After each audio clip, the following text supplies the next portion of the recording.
Hello and welcome back to the Academic Society. It's Toyin here, and I'm excited to share this video with you because I've recently been asked to create some time management videos for a community of undergrads. And I knew that the advice that I was giving would be super helpful to you as well. So I'm going to share a little bit of these videos with you. So if you're interested in that, keep watching this video. I'm Toyin, the founder of the Academic Society. I got my PhD in math and landed my dream job as a lecturer at a university.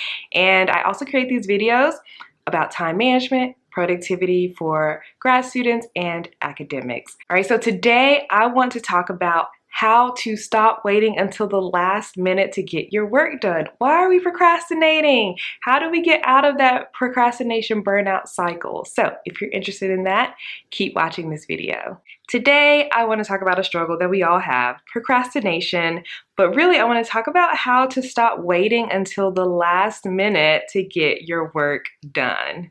So I know a lot of people, especially perfectionists, like to say, oh, I get my best work done under pressure. That's why I work at the last minute.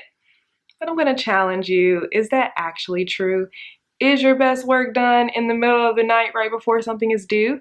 Or would your best work be when you have time to think your thoughts more fully and think more deeply and expand on your thoughts? I think maybe that might be better. All right, so what happens? Why are we procrastinating? Why are we waiting until the last minute? I really think it's something that I like to call the procrastination burnout cycle. So what happens? We get an assignment and we don't really feel motivated to start that assignment. Maybe we don't have a good schedule that allows us to work at a specific time every day. Maybe we haven't created to-do lists. Maybe we haven't set ourselves up for success. And so we don't really feel like we need to start working until we get an assignment, which is not true. But when we do get that assignment, it feels like, oh, I'll start working on it eventually. So you don't really feel motivated to do it. So you procrastinate and wait until the last minute to get it done. But what happens when you do that? When you wait until the last minute, you're under pressure. So that means you have to get all of the work done in a very short period of time. So you are working really, really, really hard, maybe even overnight, maybe for like 2 nights straight.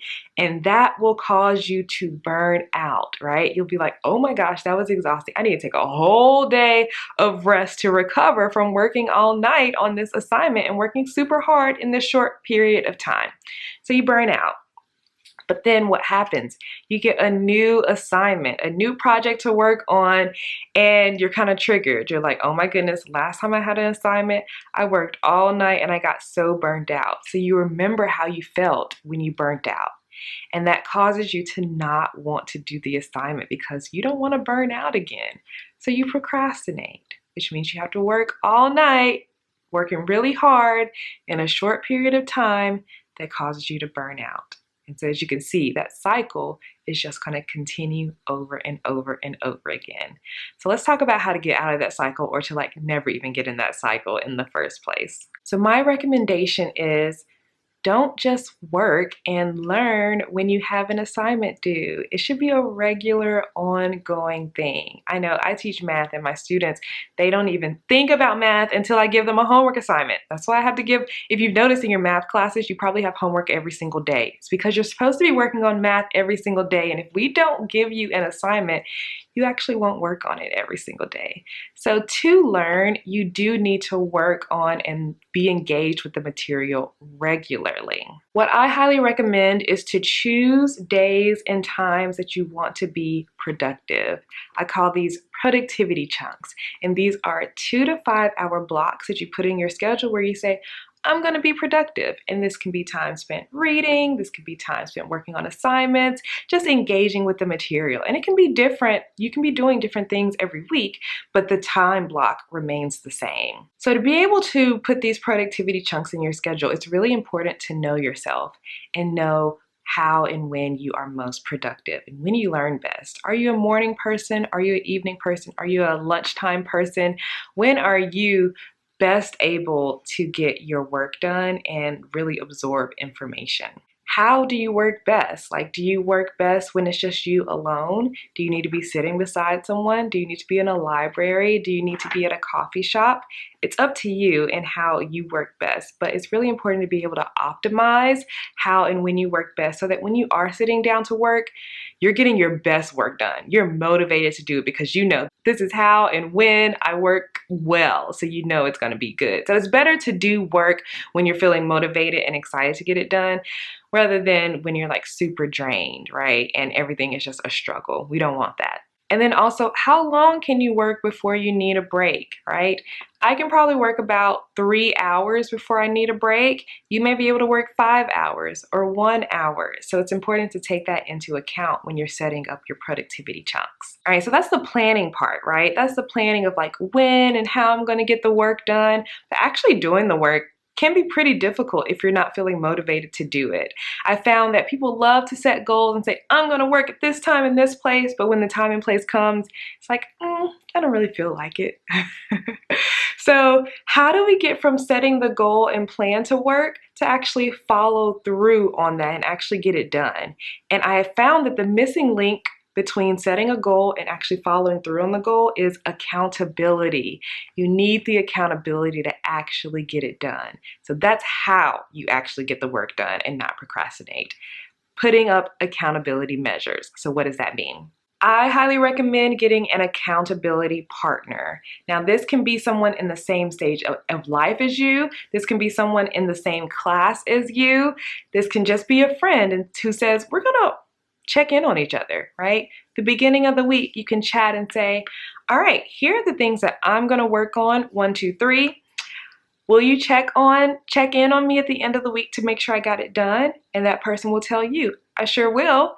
I'm going to work on these 2 things. Let's check in at the end of the week to make sure we did it. And so what's going to happen is when you do your check-in, you're going to feel the pressure of that other person is holding up their end of the bargain. They're doing the work. I don't want to be the one who's not doing the work and holding us both back. So that external pressure kind of forces you to get the work done. That is the accountability.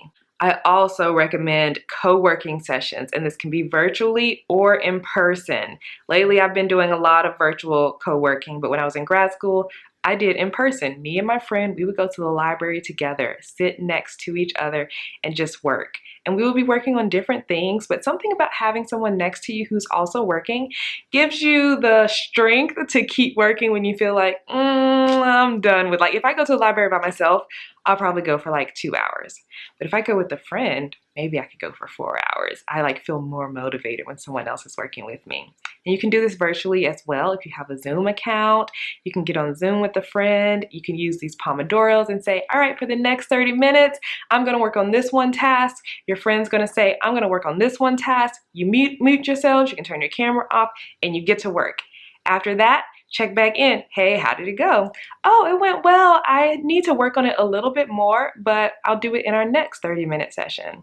And setting goals with someone and checking back in with them makes it a little more fun than just doing work that seems never ending by yourself. And like during your breaks, you can chat. And that's a great way to get to know people as well with co-working sessions. All right, so those are my tips for actually getting your work done and not waiting until the last minute. Thank you so much for watching this video. I hope that it was super helpful. If you're new here, I create new videos every single Sunday, so make sure you hit subscribe to be notified on when I create a new video. Also, if you enjoyed this, give it a thumbs up. And that is all for today, so I will see you next week. Bye.